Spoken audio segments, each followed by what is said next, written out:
கர்த்தருடைய பரிசுத்த நாமத்திற்கு மகிமை உண்டாவதாக. ஸ்தோத்திரம் அப்பா, உம்மை துதிக்கிறோம் ஆண்டவரே.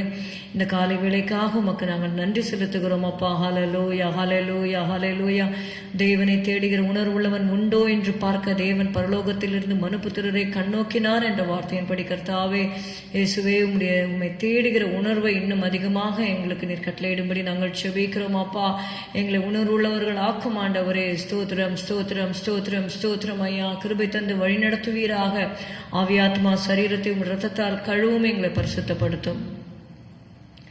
விழித்தெழும்பி வேகம் செல்லுவோம் சபையோரே, இதோ மணாளனே வருகிறார், இதோ மணாளனே வருகிறார். ராக்கலமும் செல்லுதே, பகல் சமீபமாகுதே, இருளின் கிரியை யாவையும் அகற்றுவோம்.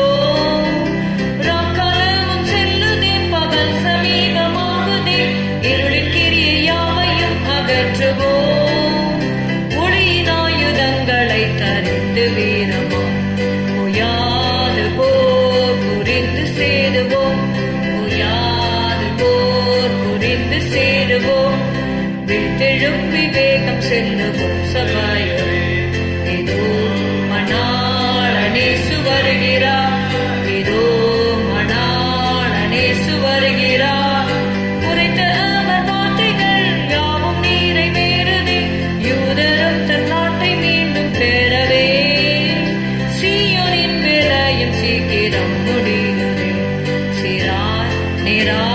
நடந்து செல்லுவோம், சீராய் நீராய் நடந்து செல்லுவோம். விழித்தெழும்பி வேகம் செல்லுவோம் சபையோரே, இதோ மணாளனே வருகிறார், இதோ மணாளனே வருகிறார். தலைகளை உயர்த்துவோம், நம் ரட்சிப்பு நெருங்குதே, நிலையான நகரம் வேறிங்கில்லையே. நித்திய கன மகிமைக்கு இணையாவோம், எக்காலம் பாடும் துன்பம் யாவுமே, எக்காலம் பாடும் துன்பம் யாவுமே. விழித்தெழும்பி வேகம் செல்லுவோம் சபையோரே, இதோ மணாளனே வருகிறார், இதோ மணாளனே வருகிறார்.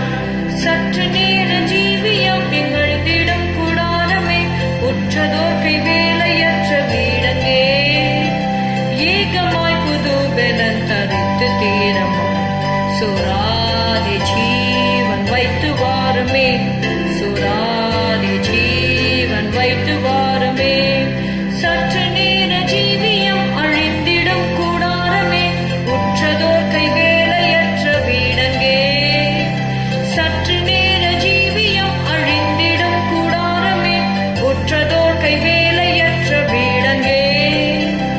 ஏகமாய் புது பெலன் தரித்து தீரமாய் சோராதி ஜீவன் வைத்து வாருமே, சோராதி ஜீவன் வைத்து வாருமே. விழித்தெழும்பி வேகம் செல்லுவோம் சபையோரே, இதோ மணாளனே வருகிறார், இதோ மணாளனே வருகிறார்.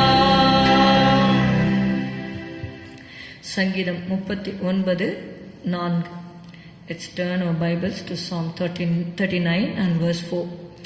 கர்த்தாவே, நான் எவ்வளவாய் நிலையற்றவன் என்று உணரும்படி என் முடிவையும் என் நாட்களின் அளவு இவ்வளவு என்பதையும் எனக்கு தெரிவியும். Lord, make me to know mine end and the measure of my days what it is, that I may know how frail I am. இங்கே பார்க்கிறோம், எதுதூன் இடத்தில் ஒப்புவித்த தாவீதின் சங்கீதம் என்று சொல்லி தலைப்பு சொல்லப்பட்டிருக்கிறது. யாருமே நம்முடைய வாழ்க்கையில முடிவை பற்றி அவ்வளவாக சிந்திக்க விரும்புவதில்லை. ஆனால் கர்த்தருடைய பிள்ளைகள் நிச்சயமாகவே அவர்களுடைய முடிவை குறித்து சிந்தை உள்ளவர்களாக, எண்ணம் உள்ளவர்களாக இருக்கிறபடினாலே தான் அவர்கள் இந்த உலகத்திலே இயேசுவை ஏற்றுக்கொண்டவர்கள் தங்களால் இயன்ற வரைக்கும் அவர்கள் பிரயாசப்படுகிறார்கள்.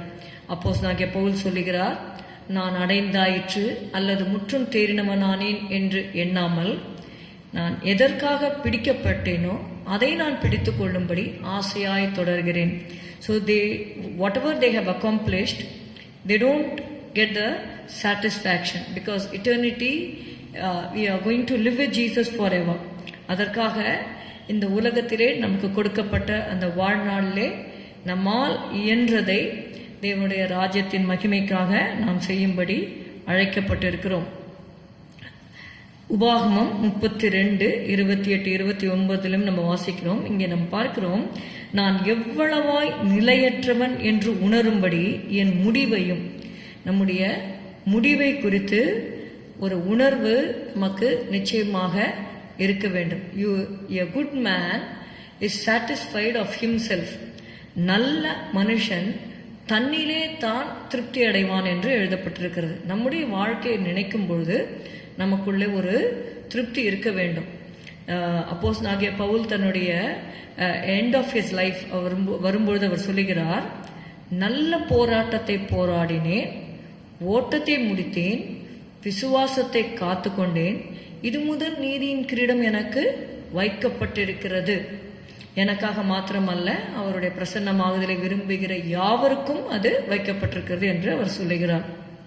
So he had a great assurance in his heart that the crown of righteousness is laid up for him.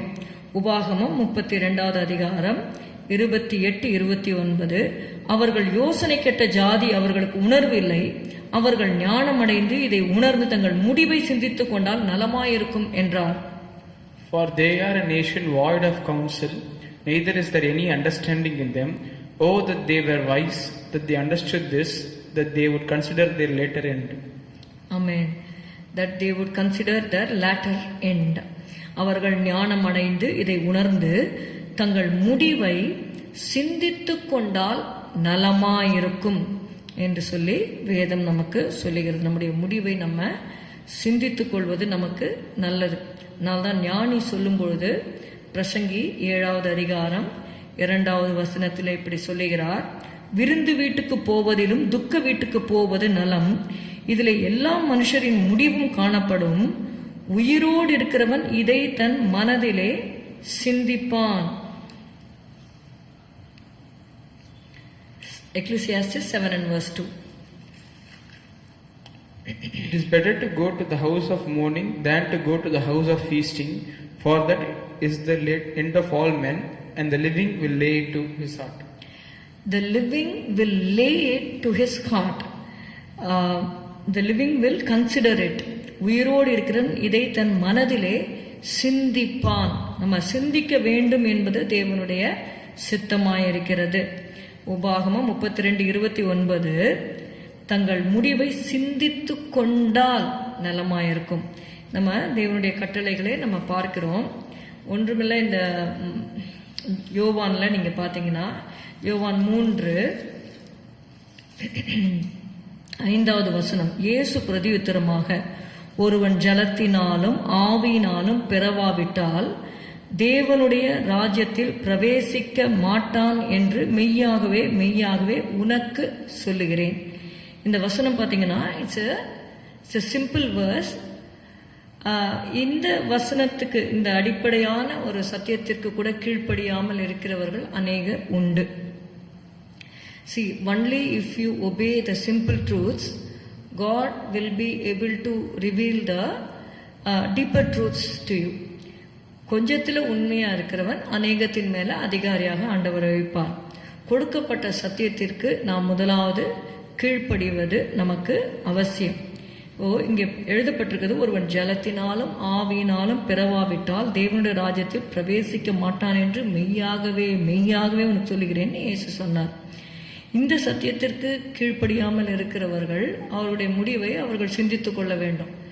இன்னும் ஞானஸ்தானம் எடுக்கல, பரிசுத்தாவின் அபிஷேகம் பெறல அப்படின்னா தேவனுடைய ராஜ்யத்திற்குள்ள பிரவேசிக்கவே முடியாது.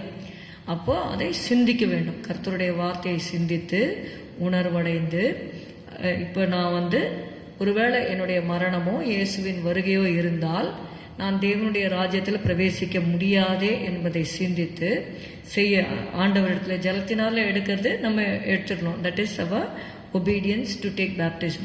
ஆனால் ஆவியினால பிறக்கிறதுக்கு you have to wait upon God to receive the anointing of the Holy Spirit. அது கர்த்தர் நமக்கு தருகிற ஒரு ஈவு. கர்த்தர் நமக்கு கொடுக்கிற அந்த seal of the Holy Spirit, பரிசுத்தாவின் முத்திரை நமக்கு அவர் தருவார். கேட்கிறவன் எவனும் பெற்றுக்கொள்ளுகிறான் என்று சொல்லி வாசிக்கிறோம். பொல்லாதுள்ளாகிய நீங்கள் உங்கள் பிள்ளைகளுக்கு நல்ல ஈவுகளை கொடுக்கிறதிருக்கும் பொழுது உங்கள் பரமபிதாவானவர் தம்மிடத்தில் வேண்டிக் கொள்ளுகிறவர்களுக்கு பரிசுத்தாவியை கொடுப்பது அதிக நிச்சயம் அல்லவா? அப்படியாக நம்முடைய முடிவை குறித்த சிந்தனை நமக்கு கட்டாயமாக நாம் அறிந்திருக்க வேண்டும். Where will I spend my eternity after death? It's very important. Many people, they don't want to talk about death. இந்த உலகத்தில் இருக்கிற வரைக்கும் மனம் போன வாழ்க்கையை வாழ்ந்துவிட்டு நான் பரலோகத்திலே தேவனோடு இருப்பேன் என்று நாம் கனவு காண முடியாது. கடவுள் பரிசுத்தமுள்ள தேவனை நாம் தொழுது கொள்ளுகிறோம். அப்போது அவருடைய நீதி நியாயங்களை நாம் கை கொண்டு அதன்படி வாழ்ந்தால் மட்டுமே நம்மால் பரலோகத்திற்கு போக முடியும். It is not through our own righteousness, but God has made it so very easy so that He gave His only Son, that if we believe on His name, all our sins are forgiven, and He gives us the strength to walk in His ways. அவருடைய வழிகளில் நடப்பதற்கு அவர் நம்மை பலப்படுத்துகிறார், அவருடைய ஆவியை நம்ம கொடுக்கிறார். What we need to do is just we have to ask Him, and whatever God shows we have to obey Him. அவருக்கு கீழ்ப்படிய வேண்டும். இந்த கல்லணை குறித்து லூக்கா 23:42-43 நம்ம வாசிக்கிறோம். இயேசுவை நோக்கி, ஆண்டவரே, நீர் உம்முடைய ராஜ்யத்தில் வரும்போது அடியேனை நினைத்தருளும் என்றான். இந்த கல்லனுக்கு he knows that he is going to die, but he wants to know how he is going to spend his eternity, whether in hell or heaven. இப்போ இது வரைக்கும் அவன் திருடினதுனால்தான் இப்போ சிலுவை மரணத்தை அவன் ஏற்றுக்கொண்டு அந்த பனிஷ்மெண்ட் வழியாக அவன் போகிறான். அவன் பார்க்குறான், இயேசு ஒரு பாவமும் செய்யவில்லை என்று சொல்லி அவன் பார்க்குறான். 41வது வசனத்தில், நாமோ நியாயப்படி தண்டிக்கப்படுகிறோம், நாம் நடப்பித்தவைகளுக்கு தக்க பலனை அடைகிறோம், இவரோ தகாததொன்றையும் நடப்பிக்கவில்லையே என்று அவனை கடிந்து கொண்டு, மற்ற கல்லனை கடிந்து கொண்டு இயேசுவை நோக்கி, ஆண்டவரே, நீர் உம்முடைய ராஜ்யத்தில் வரும்போது அடியேனை நினைத்தருளும் என்றான். இயேசு அவனை நோக்கி, இன்றைக்கு நீ என்னுடனே கூட பரதீசில் இருப்பாய் என்று மெய்யாகவே உனக்கு சொல்லுகிறேன் என்றார். இந்த கள்ளன் he is already been punished to death. சாகரத்துக்கு உரிய மரணமாகிய சிலுவை மரணம், அந்த பனிஷ்மெண்ட் அவனுக்கு கொடுக்கப்பட்டாகிவிட்டது. he is hanging on the cross. இன்னும் few hoursல he is going to die. சாக போகிறான். ஆனால் சாகரத்துக்கு முன்னாடி அவனுக்கு தெரிஞ்சு போச்சு, Jesus is the Son of God.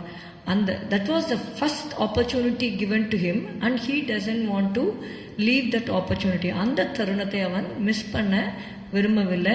அந்த நேரத்தில் அவன் தன்னுடைய இருதயத்தை இயேசுக்கு ஒப்பு கொடுத்து அந்த இடத்துல அவன் ஆண்டவர்கிட்ட இயேசுப்பா கிட்ட கேட்குறாங்க, ஆண்டவரே, நீர் உம்முடைய ராஜ்யத்தில் வரும்போது எனக்கு இப்போ இந்த சிலுவையிலேருந்து என்னை விடுதலை ஆக்கும்னு சொல்லி இன்னொரு கள்ளன் சொல்கிறான். அவனுக்கு வேண்டியதெல்லாம் இந்த உலகத்தில் நான் நல்லா இருக்கணும், இந்த உலகத்தில் நான் தப்பு பண்ணால் கூட எனக்கு பனிஷ்மெண்ட் வரக்கூடாது, நான் எப்படி வேணாலும் வாழ்வேன், ஆனால் கடவுள் என்னை ஆசீர்வதிக்கணும். இது இன்னொரு கள்ளனுடைய பாயிண்டாக இருந்தது. ஆனால் இந்த கள்ளன் என்ன சொல்கிறான்னா, நான் நியாயப்படி தண்டிக்கப்படுறோம், தப்பு செஞ்சதுனால இந்த தண்டனையை அனுபவிக்கிறேன், பட் அட்லீஸ்ட் ஆஃப்டர் டெத் ஆகுது என்னுடைய ஆத்மா நரகத்தில் போய் வேதனைப்படக்கூடாது அப்படிங்கிற அந்த உணர்வு அவனுக்குள்ளே இருந்தது. அவன் தன்னுடைய முடிவை பற்றி அவன் ஒரு உணர்வடைந்து ஞானம் அடைந்து அவனுடைய முடிவை சிந்தித்து கொள்ளுகிறான். சிந்தித்ததினால தான் அவன் ஆண்டவர்கிட்டக்கே கேட்குறான். அதற்கு பதில் இயேசு சொல்லுகிறார். இயேசு அவனை நோக்கி, இன்றைக்கு நீ என்னுடனே கூட பரதீசில் இருப்பாய் என்று மெய்யாகவே உனக்கு சொல்லுகிறேன்னு சொல்லி அவனுடைய ஆத்மாவுக்கு ஒரு டெலிவரன்ஸை கொடுத்து மன்னிப்பை கொடுத்து ஆண்டவர் ஏற்றுக்கொள்கிறத பார்க்குறோம். இப்போ 2 கள்ளர்களுக்குமே ஆப்பர்ச்சுனிட்டி கொடுக்கப்பட்டது. ஒருவன் ஆண்டவர்கிட்டக்க மன்னிப்பு கேட்டு he escapes hell, but other thief he goes through hell. இதே மாதிரி தான் உலகத்தில் இருக்கிற எல்லாருக்குமே ஆண்டவர் தன்னுடைய இன்விடேஷனும் கொடுக்குறாரு. To come to Jesus, to accept Him, not only for this life, but there is a life to come. Eternity-ன்னு ஒன்று இருக்கு, நித்தியம் இருக்கிறது, அதற்காக கூப்பிடுகிறார். ஆனால் யார் ஏற்றுக்கொள்ளுகிறார்களோ அவர்களை அவர் தன்னுடைய பிள்ளைகளாக ஏற்றுக்கொண்டு அவர்களுக்கு நித்திய ஜீவனை கொடுக்கிறார். இதுவரைக்கும் இயேசுவை ஏற்றுக்கொள்ளாதவர்கள் பாவத்திலும் அக்கிரமத்திலும் ஜீவித்து கொண்டிருப்பீர்களானால் இயேசுவுக்கு உங்கள் இருதயத்தை கொடுங்க. நிச்சயமாக ஏசப்பா உங்களுடைய பாவங்களை எல்லாம் மன்னித்து உங்களை ஆசீர்வதித்து உங்களை சந்தோஷத்தினாலும் சமாதானத்தினாலும் நிரப்புவார். நித்திய ஜீவனை கொடுப்பார். ஸ்தோத்திரம் அப்பா, உம்மை துதிக்கிறோம் துதிக்கிறோம் துதிக்கிறோம் ஆண்டவரே. இயேசுவே, உம்மை ஏற்றுக்கொள்ளாமல் இருக்கிறவர்கள் let them not die out of condemnation. ஆண்டவரே ஸ்தோத்திரம் அப்பா, கிறிஸ்து இயேசுக்குள்ளாக இருக்கிறவங்களுக்கு ஆக்கினை தீர்ப்பு இல்லை என்று நாங்கள் வாசிக்கிறோம். அவங்க அந்த காண்டம்னேஷன்லேயே அவங்க மடிந்து போகாத படிக்க ஆண்டவரே நீர் அந்த பனிஷ்மெண்ட்டை எடுத்துக்கொண்டீர் ஆண்டவரே. ஸ்தோத்திரம் அப்பா, the chastisement of our peace was upon him. எங்களுக்கு சமாதானத்தை உண்டு பண்ணும் ஆக்கினை உண்மையில் வந்தது ஆண்டவரே. ஸ்தோத்திரம். அதே ஆண்டவரே அப்பா, தங்கள் முடிவை உணர்ந்து கொண்டு சிந்தித்து கொண்டு உங்கள் பாதத்தில் வந்து மன்னிப்பு கேட்க ஆண்டவரே நீர் கிருபை செய்யும்படி ஜெபிக்கிறோம். எங்களையும் ஒப்பு கொடுக்கிறோம். எங்களை பரிசுத்தப்படுத்துங்க இயேசுவின் நாமத்தில் பிதாவே, ஆமேன். என் ஆத்துமாவே கர்த்தரை ஸ்தோத்திரி, என் முழு உளமே உடைய பரிசுத்த நாமத்தை ஸ்தோத்திரி. என் ஆத்துமாவே கர்த்தரை ஸ்தோத்திரி, கர்த்தர் செய்த சகல உபகாரங்களையும் மறவாதே. Good morning. Have a good day. God bless you.